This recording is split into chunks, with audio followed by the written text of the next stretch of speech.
बिलकुल नाही. त्याचं कारण सांगतो तुम्हाला. बीएसटी मध्ये तर सगळेच मराठी आहेत, परंतु युनियन कोणाची होती इतके वर्ष? शरदरावांची होती.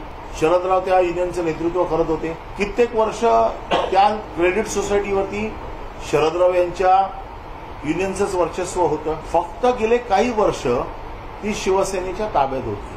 मतदार क्रेडिट सोसायटीमध्ये मतदान काय करतो आणि राजकीय पक्ष म्हणून काय करतो या दोन वेगळ्या गोष्टी आहेत. तिथे कामगारांच्या अंतर्गत गोष्टी असतात, त्याचं मतदान असतं, आणि इथे जे मतदान असतं ते राजकीय पक्ष म्हणून असतं.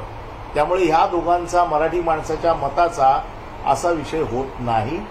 तो कृपया गैरसमज लोकांच्या मनातनं निघून जावा.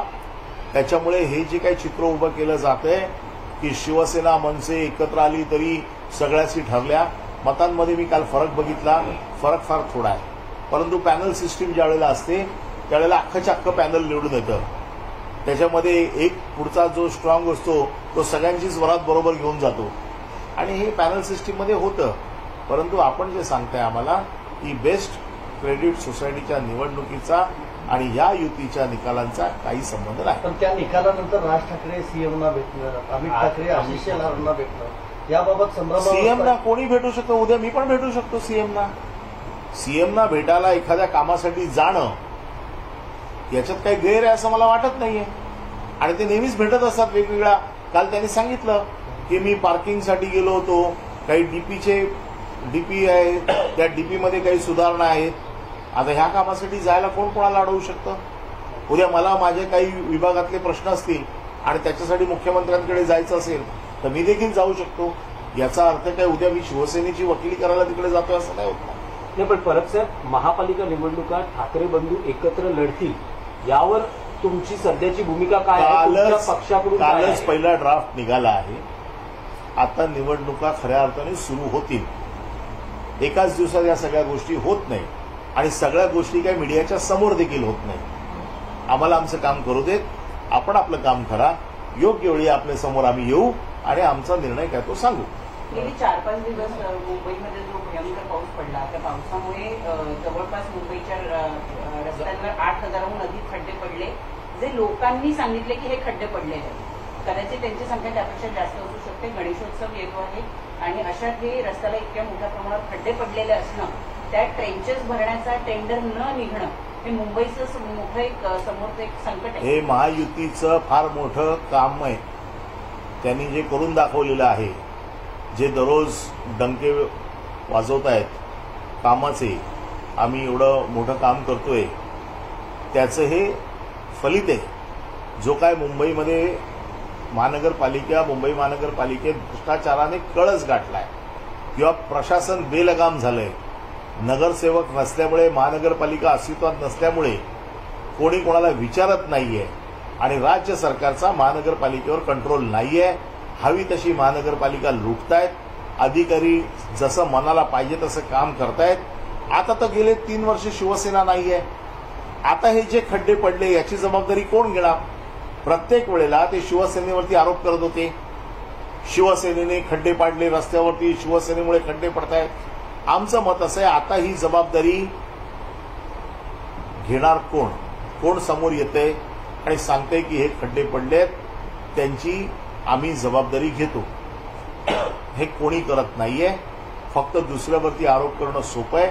आता आरोपाच्या सगळ्या वार्ता सुरू होतील, परंतु जे खड्डे पडले ज्याच्यामुळे मुंबईकरांना त्रास होत आहे, आपणच म्हणताय की 8,000 लोकांनी दाखवलेले खड्डे, म्हणजे त्याच्या व्यतिरिक्त अजून कित्येक खड्डे असतील. काल मी खड्ड्यांच्या बाबतीमध्ये एक व्हिडिओवरती मीम बघत होतो, तर एक बाई डॉक्टरांकडे गेली, म्हणे मला सतत उचकी लागते.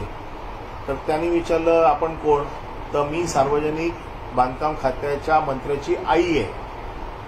तर त्यांनी असं सांगितलं की गणपती जाईपर्यंत तुमची उचकी थांबणार नाही, कारण कोकणात जाणारा प्रत्येक माणूस आपली आठवण काढतोय. त्यामुळे हे जे काय आहे याचा अर्थ आपण समजतो. वारंवार सांगतात की आम्ही मुंबई ही खड्डेमुक्त करू आणि एकही खड्डा तुम्हाला डिसेंबरपर्यंत दिसणार नाही. पण अशी जर परिस्थिती होत डिसेंबरपर्यंत ना, 2 वर्षापासून हे डिसेंबरपर्यंत, म्हणजे निवडणुका आहेत ना डिसेंबरला, आत्ता रस्त्यावरती खड्डे त्याचं काय, आणि गेले 2 वर्ष सांगतायत. आपण एकनाथ शिंदेला हा प्रश्न विचारला पाहिजे ना, की आपण युडी मिनिस्टर आहात, महानगरपालिका आपल्या अखत्यारीत आहे, महानगरपालिकेला कोणतरी जाब विचारायला पाहिजे ना. पण महिला आयोगाच्या अध्यक्षा याच सरकारला ब्रह्मा विष्णू महेशाचं सरकार म्हणतायत. बघा ते काही म्हणतील. आता एकदा म्हणजे आता त्याला खरं म्हणजे शब्द खूप चांगले नाही आहेत, पण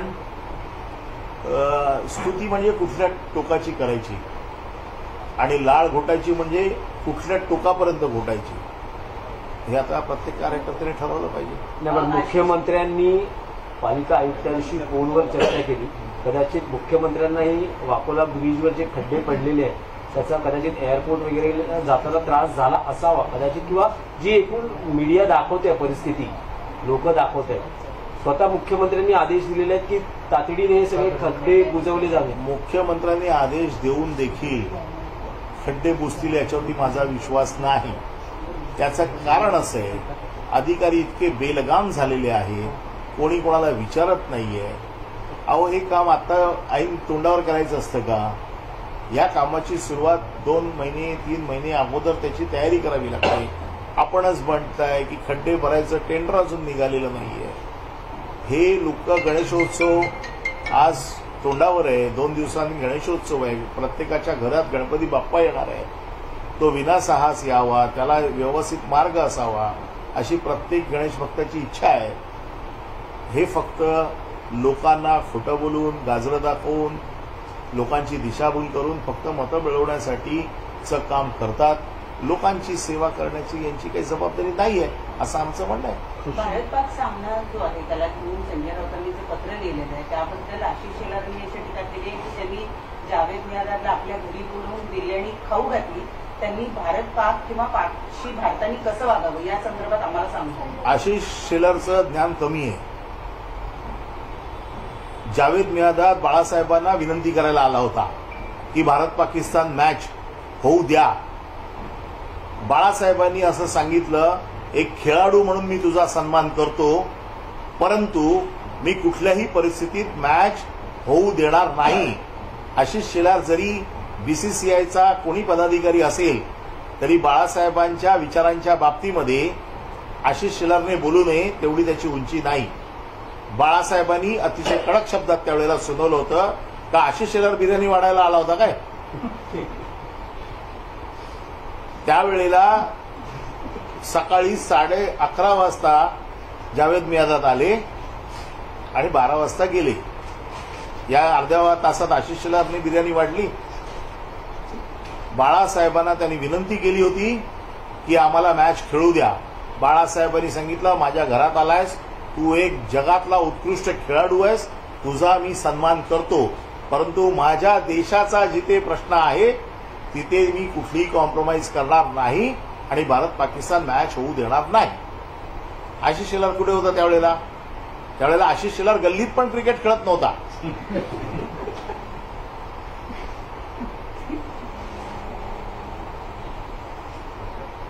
परत साहेब, आणखी एक महापालिका निवडणुकीच्या पार्श्वभूमीवर प्रश्न आहे की अलीकडच्या काळात शिवसेना उद्धव बाळासाहेब ठाकरे पक्षातून शिंदे शिवसेनेत तुमचे अनेक नगरसेवक गेले.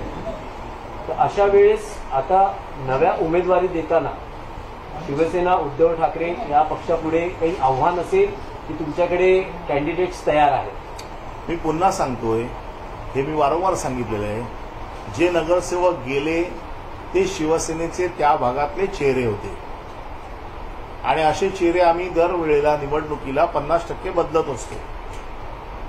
त्याचबरोबर या चेहऱ्यांना नगरसेवक बनवतं कोण? शिवसेनेचे कार्यकर्ते. हे कार्यकर्ते आजही शिवसेनेबरोबर आहेत. जरी नगरसेवक गेले असतील तरी कार्यकर्ते गेलेले नाहीत आणि जोपर्यंत कार्यकर्ते शिवसेनेबरोबर आहेत तोपर्यंत शिवसेनेला चिंता करण्याचं काहीच कारण नाही. एक शेवटचा प्रश्न, भरतशेठ गोगावले यांनी 2 शिक्षकांना स्वतःचे ओएसडी म्हणून आपल्या कार्यालयात घेतल्याची माहिती मिळते. मुख्यमंत्र्यांनी एवढ्या बऱ्याच चौकशा करून लोकांना भरती करा किंवा आपल्या शिक्षकांकडे ओएसडी ठेवा असं सांगितलं असताना 2 शिक्षकांना उचलून अशा पद्धतीने आणणं. भरत गोगावलेंना खरंच शिक्षणाची गरज आहे आणि त्यांनी अतिशय चांगलं काम केलंय की शिक्षक ठेवले. एकच अपेक्षा आहे की ते शिक्षक खराब होऊ नये त्यांच्याबरोबर. शिक्षकांनी ह्यांना शिकवलं तर अतिशय चांगली गोष्ट आहे, पण ह्यांनी जर कधी शिक्षकांना शिकवलं तर महाराष्ट्राचं वाटोळ होण्यापासून कोणी थांबवू शकत नाही. पुन्हा माझा ह्या बाबतीत मुख्यमंत्र्यांना अजून एक प्रश्न आहे. येणाऱ्या काही दिवसात मी अजून काही ओएसडींची लिस्ट आपल्याला देणार आहे की जे ओएसडी प्रिंटेड आहेत, ज्या ओएसडींवरती चौकशा चालू आहेत आणि आजही ते ओएसडी त्या मंत्र्यांचं कलेक्शन करतायत. माझ्याकडे काही माहिती आलेली आहे, काही माहिती अजून यायची आहे. आल्यावरती सविस्तर देईन. मला ह्या मुख्यमंत्र्यांची हल्ली दररोज दया येते की जे स्वतःच्या कपड्यावरती बिलकुल डाग पडू देत नाहीयेत, परंतु खड्डे एवढे पडलेत आणि खड्ड्यात पाणी एवढं साचलंय की प्रत्येक जाणारी गाडी त्यांच्या शर्टावरती चिखल उडवण्याचा प्रयत्न करते आणि ही गाडी शिंदेचे मंत्री चालवत आहेत. यालाच जोडून एक प्रश्न आहे. इतकं नुकसान झालेलं आहे पावसाच्या पाण्यानं, अतिवृष्टीमुळे.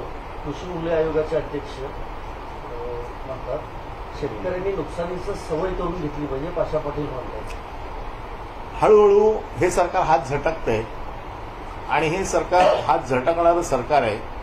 शेतकऱ्यांची जबाबदारी कोणी घेऊ इच्छित नाही. जे शेतकऱ्यांसाठी मंत्री बनवले होते ते रमी खेळण्यात व्यस्त होते. आता त्यांना क्रीडा खातं दिलेलं आहे आणि आता जे नवीन मंत्री आलेले आहेत त्यांची वक्तव्य देखील आपण बघताय. दररोज ते कुठलं ना कुठलं तरी वादग्रस्त वक्तव्य करतायत. आता कृषी आयोगाचे पाशा पटेल यांनी सांगितलेलं आहे.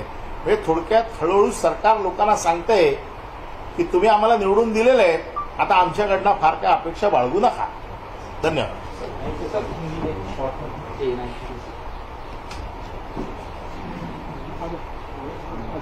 पुढे जाऊन घे ना.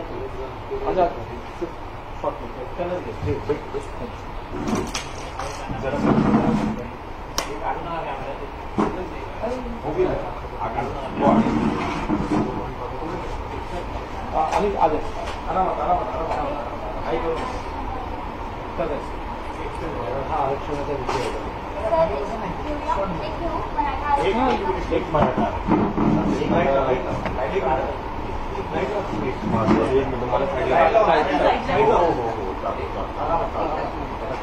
तर येत्या 27 तारखेला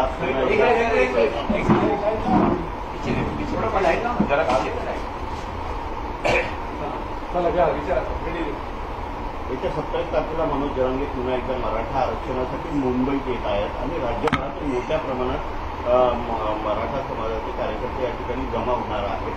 सरकारनं काल या संदर्भात एक मीटिंग सुद्धा घेतलेली आहे, परंतु गणेशोत्सव आहे आणि बघा, आपण गेले कित्येक वर्ष मराठा आरक्षणाचा विषय बघतोय. असा ज्या वेळेला विषय वरती येतो त्यावेळेला सरकार तोंडाला पानं पुसण्याचं काम करते. आता मनोज जरांगे 29 तारखेला मुंबईत येत आहेत म्हटल्यावरती काल उपसमिती नेमली गेली. इतके दिवस काय करत होते? इतके दिवस ही उपसमिती का नेमली गेली नाही? कोर्टात दररोज सुनवाई चालू आहे. ज्या सुनावणीच्या वेळेला राज्य सरकारचं काय धोरण आहे हे त्या सुनावणीमध्ये समोर जायला पाहिजे. आत्ता समिती नेमतायत, हे कधी धोरण बनवणार आणि कधी पाठवणार? थोडक्यात मराठ्यांना पुन्हा एकदा तोंडाला पानं पुसण्याचं काम हे सरकार करेल. हे सरकार फक्त निवडणुकीच्या वेळेला मराठा मराठेतर, मराठा ओबीसी असे वाद लावून मतं गोळा करण्याचं काम करते. त्यामुळे मराठ्यांच्या या लढ्याला कुठेतरी छेद जावा अशी या सरकारची अपेक्षा.